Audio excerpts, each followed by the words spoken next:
ಬುಸ್ತಾನುಗಳು ಮದ್ರಸಾ ಪೇಟೆ ಉಳ್ಳಾಳ ಇದರ ಮದ್ರಸಾ ವಿದ್ಯಾರ್ಥಿಗಳ ಪ್ರತಿಭಾ ಕಾರ್ಯಕ್ರಮದ ವೇದಿಕೆಯಲ್ಲಿ ಉಪಸ್ಥಿತಿರುವಂಥ ಈ ಮಸೀದಿಯ ಖತೀಬ್ ಉಸ್ತಾದ್ ಅವರೇ, ಸದರ್ ಉಸ್ತಾದ್ ಅವರೇ, ಮುಅಜ್ಜಿನ್ ಅವರೇ, ಈ ಮಸೀದಿಯ ಅಧ್ಯಕ್ಷರಾದ ಹಾಜಿ ಮೊಯ್ದೀನ್ ಅವರೇ, ಅದೇ ರೀತಿ ಕಾರ್ಯದರ್ಶಿಗಳಾದಂಥ ಮುಸ್ತಫಾ ಅಹಮದ್ ಅವರೇ, ಮುಅಲ್ಲಿಮ್ ಆಗಿರುವಂಥ ಶರೀಫ್ ಮದನಿ ಅವರೇ,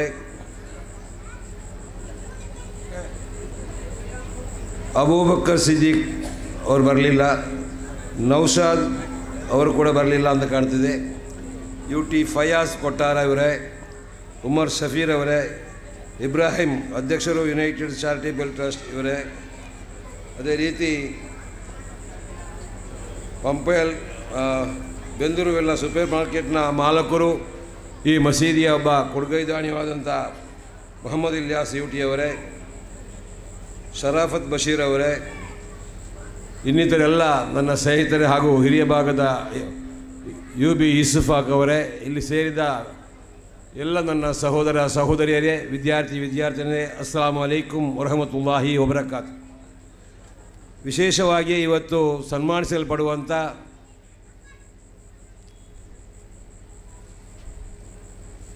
ಮೊಹಮ್ಮದ್ ಅಲಿ ಅವರು ವೇದಿಕೆಯಲ್ಲಿದ್ದಾರೆ. ಅವರನ್ನು ಕೂಡ ಸ್ವಾಗತಿಸುತ್ತಾ, ಮಕ್ಕಳ ಕಾರ್ಯಕ್ರಮ ಬಹಳಷ್ಟು ಇರುವುದರಿಂದ ನಾನು ಜಾಸ್ತಿ ಏನು ಮಾತಾಡಲಿಕ್ಕೆ ಹೋಗದೆ, ಈ ಭಾಗದ ಪೇಟೆಯಲ್ಲಿರುವಂಥ ಸುಮಾರು 220 ಮನೆಗಳ ಸಹೋದರ ಸಹೋದರಿಯರಲ್ಲಿ ವಿನಂತಿ ಮಾಡುವುದು ಅಂತ ಹೇಳಿದರೆ, ಪೇಟೆ ಮಸೀದಿ ಅಂತ ಹೇಳಿದರೆ ಭಾಳ ಹಿಂದಿನ ಕಾಲದ ಒಂದು ಮಸೀದಿ. ಈ ಮಸೀದಿಗೆ ಕುಚ್ಚಿಕಾಡು ಪಳ್ಳಿ ಅಂತ ಹೇಳುವಂಥ ಹೆಸರಿತ್ತು. ಕಾರಣ ಆ ಸಮಯದಲ್ಲಿ ಈ ಜಾಗ ಆ ರೀತಿ ಇದ್ದ ಕಾರಣ ಕುಚ್ಚಿಕಾಡು ಅಂತ ಹೇಳುವಂಥ ಹೆಸರು ಬಂದಿದೆ. ಈಗ ದೇಶದ ಮೂಲೆ ಮೂಲೆಯಲ್ಲಿ ಕೂಡ ಅಭಿವೃದ್ಧಿಯ ಪಥದಲ್ಲಿ ಬರುವಾಗ ನಮ್ಮ ಉಳ್ಳಾಳ ಕೂಡ ಅಭಿವೃದ್ಧಿಯ ಪಥಕ್ಕೆ ಸಾಗುತ್ತಾ ಇದೆ. ಭಾಳ ಹಿಂದೆ ನೋಡಿದರೆ ನಾವು ಜೀವನಕ್ಕೆ ದೈನಂದಿನ ಖರ್ಚಿಗೆ ಕಷ್ಟಪಡುವಂಥ ಒಂದು ಕಾಲ ಇತ್ತು. ಗೆಣಸು ಅಥವಾ ತವರೆ, ಬೇರೆ ಬೇರೆ ರೀತಿಯ ನೀವೀಗ ಯಾರು ಕಾಣದಂಥ, ನೀವು ಯಾರು ಉಪಯೋಗಿಸಿದಂಥ ವಸ್ತುಗಳನ್ನು ತಿಂದು ಬದುಕಿ ಬಾಳಿದಂಥ ಈ ಊರು ಅಲ್ಲಾಹನ ಕೃಪೆಯಿಂದಾಗಿ ನಮ್ಮ ಮಕ್ಕಳೆಲ್ಲ ಇವತ್ತು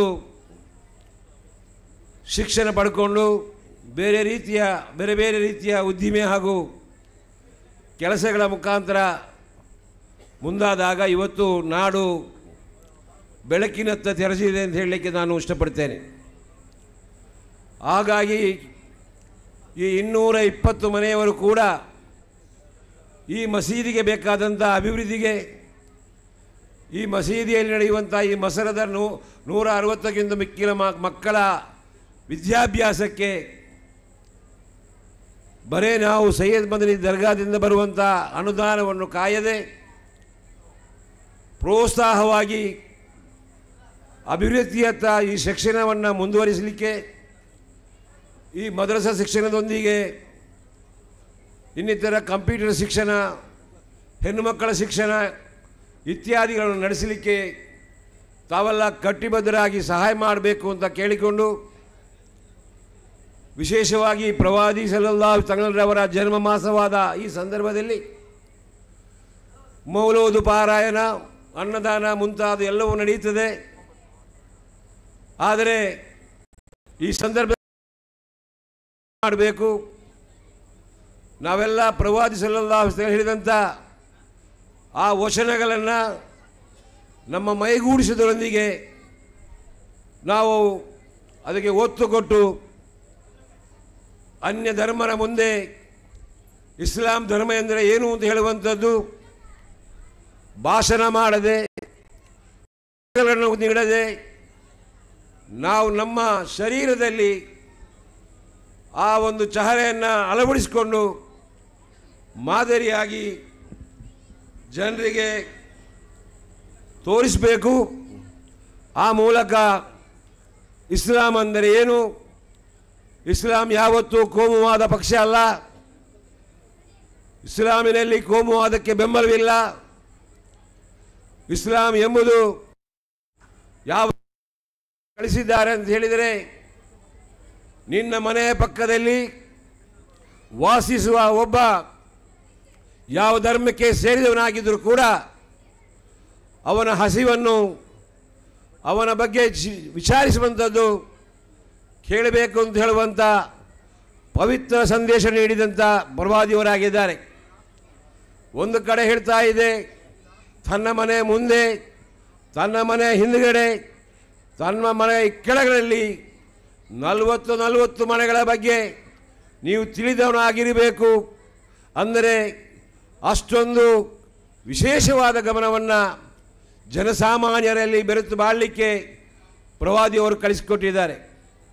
ಹಾಗೆಲ್ಲ ಇರುವಾಗ ನಾವು ಸಣ್ಣ ಸಣ್ಣ ವಿಚಾರಕ್ಕಾಗಿ ಕೋಮುಗಲಭೆ ಬಿಡಿ, ನಮ್ಮ ಸ್ವಂತ ಅಣ್ಣ ತಮ್ಮಂದಿರಲ್ಲಿ, ಸಂಘ ಸಂಸ್ಥೆಗಳಲ್ಲಿ, ಇನ್ನಿತರ ಎಲ್ಲ ಭಾಗಗಳಲ್ಲಿ ಕೂಡ ಸಣ್ಣ ಸಣ್ಣ ವಿಚಾರಕ್ಕಾಗಿ ಗೀಬತ್ತು ಹೇಳುವಂಥದ್ದು, ನಮೀಮತ್ತು ಹೇಳುವಂಥದ್ದು, ಪರದೂಷಣೆ ಮಾಡುವಂಥದ್ದು ಎಲ್ಲವೂ ನಡೀತಾ ಇರುವಾಗ ನಾವು ಯಾವ ರೀತಿ ಪ್ರವಾದಿಯವರ ಇಷ್ಟದ ಜನರಾಗ್ತಿರಲಿಕ್ಕೆ ಸಾಧ್ಯ?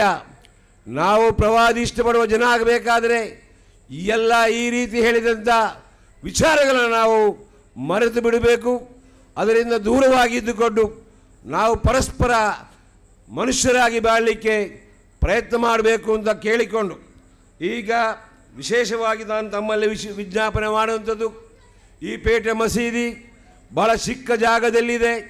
ಆದರೂ ಕೂಡ ಇಲ್ಲಿರುವಂಥ ದೊಡ್ಡ ಕೊಳವನ್ನು ನೀಗಿಸಿಕೊಂಡು ಎದುರು ಭಾಗದಲ್ಲಿ ಒಂದು ಕಟ್ಟಡವನ್ನು ಕಟ್ಟಿ, ಈಗ ಅದು ಇವತ್ತ ನಾಳೆ ರೋಡ್ ಅಗಲವಾಗುವಾಗ ಹೋಗುವಂಥ ಮುನ್ಸೂಚನೆ ಕೂಡ ಇದೆ. ಹಾಗಾಗಿ ನಾನು ನಮ್ಮಲ್ಲಿ ವಿನಂತಿ ಮಾಡುವಂಥದ್ದು, ಇದೆಲ್ಲ ನಮ್ಮ ಕರ್ತವ್ಯ, ನಮ್ಮ ಜವಾಬ್ದಾರಿ. ನಾವು ಮನೆ ಮೇಲೆ ಮಹಡಿ, ಮಹಡಿ ಮೇಲೆ ಮಹಡಿ, ಅಥವಾ ರೂಮಿನೊಳಗೆ ಮನೆಯೊಳಗೆ 5 ಟಾಯ್ಲೆಟ್ಗಳನ್ನು ಕಟ್ಟಿಸಿಕೊಂಡು 2 ವರ್ಷಕ್ಕೊಮ್ಮೆ ಅದನ್ನು ಡೆಮಾಲಿಷ್ ಮಾಡಿಕೊಂಡು ಹೊಸತನ್ನು ಹಾಕಿಕೊಂಡು ಬೇರೆ ಬೇರೆ ರೀತಿಯ ಟೈಲ್ಸನ್ನು ಹಾಕಿಕೊಂಡು ಮಾಡುವ ನಾವು ಈ ಮದ್ರಸಕ್ಕೆ ಬೇಕಾಗಿ ಸಹಾಯ ಮಾಡುವಂಥ ಅಗತ್ಯ ಇವತ್ತಿದೆ. ಈ ಮದ್ರಸದ ಎದುರುಗಡೆ ಇರುವಂಥ ಒಂದು ಜಾಗವನ್ನು ಖರೀದಿ ಮಾಡಲಿಕ್ಕೆ ಮೊಹಿದ್ದೀನ್ ಹಾಜಿಯವರ ಈ ಆಡಳಿತ ಸಮಿತಿಯವರು ಉದ್ದೇಶ ಮಾಡಿದ್ದಾರೆ. ಈ ಒಂದು ಜಾಗ ಖರೀದಿ ಮಾಡಲಿಕ್ಕೆ, ಮದ್ರಸದ ಕಟ್ಟಡ ಕಟ್ಟಲಿಕ್ಕೆ ಯಾರ ಕೈಯಲ್ಲಿ ನಾವು ಸಹಾಯ ಬೇಡುವುದಕ್ಕೆ ಹೋಗುವುದಕ್ಕಿಂತ ಮುಂಚೆ ಉಲ್ಲಾಳ ಪೇಟೆಯಲ್ಲಿರುವಂಥ ಪ್ರತಿಯೊಬ್ಬ ನಿವಾಸಿ ಕೂಡ ಆರ್ಥಿಕ ಸಹಾಯವನ್ನು ನೀಡಬೇಕು ಅಂತ ತಮ್ಮಲ್ಲಿ ವಿನಂತಿ ಮಾಡುತ್ತಾ, ಈ ಬಗ್ಗೆ ಯಾರೂ ಕೂಡ ಹಿಂದೆ ಮುಂದೆ ನೋಡದೆ ಸಹಾಯ ಮಾಡಬೇಕು. ಬೇರೆ ಕಡೆ ಸಮಿತಿಯವರು ಕಲೆಕ್ಷನ್ಗೆ ಹೋದಾಗ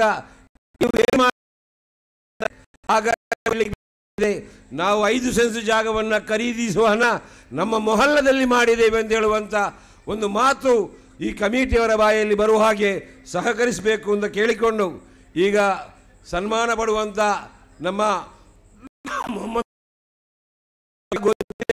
ಉಲ್ಲಾಯ ಬಾಬಾ ಹೌಸಿಗೆ ಸಂಬಂಧಪಟ್ಟಂಥ ಅಬ್ಬು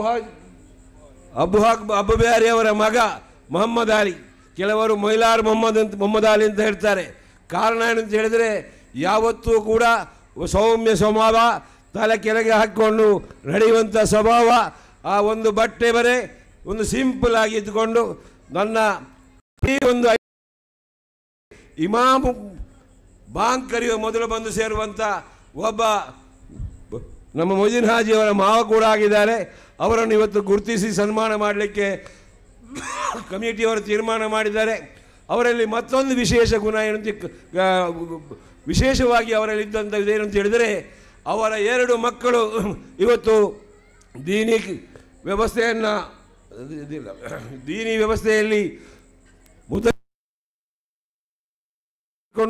ಬೇರೆ ಬೇರೆ ಕಡೆ ಇವತ್ತು ಇಮಾಮತ್ತು ನಿಲ್ಲಿಸುವಂಥ ಖತೀಬರಾಗಿ ಕೆಲಸ ಮಾಡುವಂಥ ಆ ಒಂದು 2 ಮಕ್ಕಳನ್ನು ಕೂಡ ಅವರು ನೀಡಿದ್ದಾರೆ ಅಂತ ಹೇಳಿದರೆ ತುಂಬ ಸಂತೋಷದ ವಿಚಾರ. ಅವರ ಅಳಿಯಂದರು ಕೂಡ ಹಾಗೆ, ಅವರು ಮೊಮ್ಮಕ್ಕಳು ಕೂಡ ಇದೇ ಒಂದು ರಂಗದಲ್ಲಿ ಮುಂದುವರಿತಾ ಇದೆ ಅಂತ ಹೇಳಿದರೆ ವಿಶೇಷವಾಗಿ ಅವರಿಗೆ ಒಂದು ಅಲ್ಲಾಹನು ಕೊಟ್ಟಂಥ ಒಂದು ಭಾಗ್ಯ ಅಂತ ಹೇಳ್ಬೋದು. ಉಳ್ಳಾಲ ಪೇಟೆಯಲ್ಲಿ ಯಾರು ಕೂಡ ನಮ್ಮ ದೀನಿ ಪ್ರವಾಸ ಮಾಡಿಕೊಂಡು ಅರ್ಧದಲ್ಲಿ ಬಿಟ್ಟವರಲ್ಲದೆ ಒಂದು ಮುಹದ್ದಿನಾಗಲಿ ಒಂದು ಮುದರಿಸಾಗಲಿ ಯಾರು ಕೂಡ ಇಲ್ಲ. ಅದು ಮೊಹಮ್ಮದ್ ಅಲಿ ಅವರ ಕುಟುಂಬದಲ್ಲಿ ಆಗಿದೆ ಅಂತ ಹೇಳಲಿಕ್ಕೆ ತುಂಬ ಖುಷಿ ಆಗ್ತಾ ಇದೆ. ಅಲ್ಲಾಹನು ಅದನ್ನು ಸ್ವೀಕರಿಸಿ ತಕ್ಕ ಪ್ರತಿಫಲ ಮೊಹಮ್ಮದ್ ಅಲಿ ಅವರಿಗೆ ಅವರ ಕುಟುಂಬಕ್ಕೆ ನೀಡಲಿ ಅಂತ ಹಾರೈಸಿ ದುವಾ ಮಾಡಿ ನನ್ನ ಮಾತನ್ನು ಮುಗಿಸಿದರೆ ಮೊದಲು ಇನ್ನು ಕೆಲವರಿಗೆಲ್ಲ ಇಲ್ಲಿ ಸನ್ಮಾನ ಮಾಡಲಿಕ್ಕೆ ಇದೆ ಅಂತ ಹೇಳುವಂಥ ವಿಚಾರ ಹೋಗುತ್ತು. ಆದರೆ ನಮ್ಮ ಪ್ರೆಸಿಡೆಂಟ್ ಆಗಿರೋಂಥ ಹಾಜಿ ಮೊಯ್ದೀನ್ರವರಿಗೆ 2 ವಿಧದ ವಿಸ್ತಾರದ 2 ತಂಡಗಳು ಬೆಂಗಾವಲಾಗಿ ನಿಂದ ಹಾಗೆ ಇಲ್ಲಿದ್ದಾರೆ. ಒಂದು ಬಸ್ತಿಪಡ್ಪು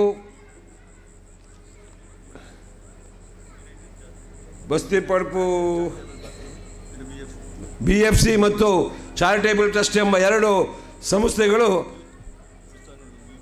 ಬುಸ್ತಾನುಲ್ ಯೂತ್ ಎಂಬ 3 ಸಂಘಟನೆಗಳು ಈ ಒಂದು ಕಮಿಟಿಗೆ ಬೆನ್ನೆಲುಬಾಗಿ ನಿಂತುಕೊಂಡು ಅಭಿವೃದ್ಧಿ ಮಾಡಲಿಕ್ಕೆ ಮಾಡುವಂಥದ್ದನ್ನು ತಾವು ಕಂಡಿದ್ದೀರಿ. ಇಲ್ಲಿ ಉಚಿತವಾಗಿ ರೋಗಿಗಳಿಗೆ ಬೇಕಾದಂಥ ಸಲಕರಣೆಗಳು, ವಿಶೇಷವಾಗಿ ಒಂದು ಮಧುಮಕ್ಕಳ ಸಾರಿಯ ಡ್ರೆಸ್ಸನ್ನು ಕೊಡುವಂಥ ಒಂದು ವ್ಯವಸ್ಥೆ ಇಲ್ಲಿ ಮಾಡಿದ್ದನ್ನು ನಾವು ನೋಡಿದ್ದೇವೆ. ಒಂದು ಮಂಗಳೂರಿನ ಮಾಲ್ಗಳಲ್ಲಿ ಒಂದು ರೀತಿಯಲ್ಲಿ ಅದನ್ನು ಕಟ್ಟಾಗಿ ಜೋಡಿಸಿ ಮಾಡಿದ್ದನ್ನು ನೋಡಿದರೆ ಇಲ್ಲಿಯ ಕಮಿಟಿಯವರಿಗೆ ವಿಶೇಷವಾದೊಂದು ಕಾಳಜಿ ಇದೆ. ನಾವು ನಮ್ಮ ಆಡಳಿತದಲ್ಲಿ ನಮ್ಮ ಈ ಯೌವನದ ಈ ವಯಸ್ಸಲ್ಲಿ ಸಾರ್ವಜನಿಕವಾಗಿ ಸೇವೆ ಮಾಡಬೇಕೆಂಬ ಹಂಬಲದಲ್ಲಿದ್ದಾರೆ. ಹಾಗಾಗಿ ಅವರೆಲ್ಲರಿಗೂ ಅಲ್ಲಾಹು ತಕ್ಕ ಪ್ರತಿಫಲವನ್ನು ನೀಡಲಿ ಅಂತ ಹೇಳಿ ಮುಂದಿನ ದಿನಗಳಲ್ಲಿ ಹೆಚ್ಚಿನ ಜನಸೇವೆ ಮಾಡಲಿಕ್ಕೆ ಅಲ್ಲಾಹು ತೌಫೀಕ್ ನೀಡಲಿ ಅಂತ ಹೇಳಿಕೊಂಡು ನನ್ನ ಒಂದು ವಿನಂತಿ. 17 ವರ್ಷಗಳಿಂದ ಇಲ್ಲಿ ಅಧ್ಯಕ್ಷರಾಗಿ ಕೆಲಸ ನೀಡುವಂಥ ಹಾಜಿ ಮೊಯ್ದೀನ್ ಅವರಿಗೆ ಕೂಡ ಈ ಸಾರಿ ಒಂದು ಸಾಲು ಹೊದಿಸಿ ಅಭಿವೃದ್ಧಿಸಬೇಕು ಅಂತ ಹೇಳಿ ನಿಮ್ಮ ಕಮಿಟಿಯವರಲ್ಲಿ ನಾನು ವಿನಂತಿ ಮಾಡ್ತಾ ಇದ್ದೇನೆ. ಅದು ಅವರಿಗೆ ಗೌರವ ಅಲ್ಲ, ಅವರಿಗೆ ಒಂದು ಪ್ರೋತ್ಸಾಹ ನೀಡುವಾಗೆ. ಇನ್ನು ಬರುವ ವರ್ಷ ಅವರು ಬಿಟ್ಟು ಹೋಗಬಾರ್ದು, ಮುಂದೆ ಕೂಡ ಅವರು ನಿಂತು ನೇತೃತ್ವ ವಹಿಸಿಕೊಂಡು ಈ ಮಸೀದಿಗೆ ಬೇಕಾದಂಥ ಜಾಗವನ್ನು ಖರೀದಿ ಮಾಡುವುದಾಗಲಿ, ಮದ್ರಸೆ ಕಟ್ಟುವುದಾಗಲಿ ಹಿಂದೆ ಸರಿಯದೆ ಮುಂದೆ ಬರಬೇಕು ಅಂತ ಹೇಳುವ ಒಂದು ಪ್ರೋತ್ಸಾಹವಾಗಿ ಶಾಲನ್ನು ಹಾಕಬೇಕು ಅಂತ ವಿನಂತಿ ಮಾಡಿ ನನ್ನ ಮಾತನ್ನು ಮುಗಿಸ್ತೇನೆ. ಅಸ್ಸಲಾಮು ಅಲೈಕುಂ ವರಹಮತುಲ್ಲಾಹಿ ವಬರಕಾತು.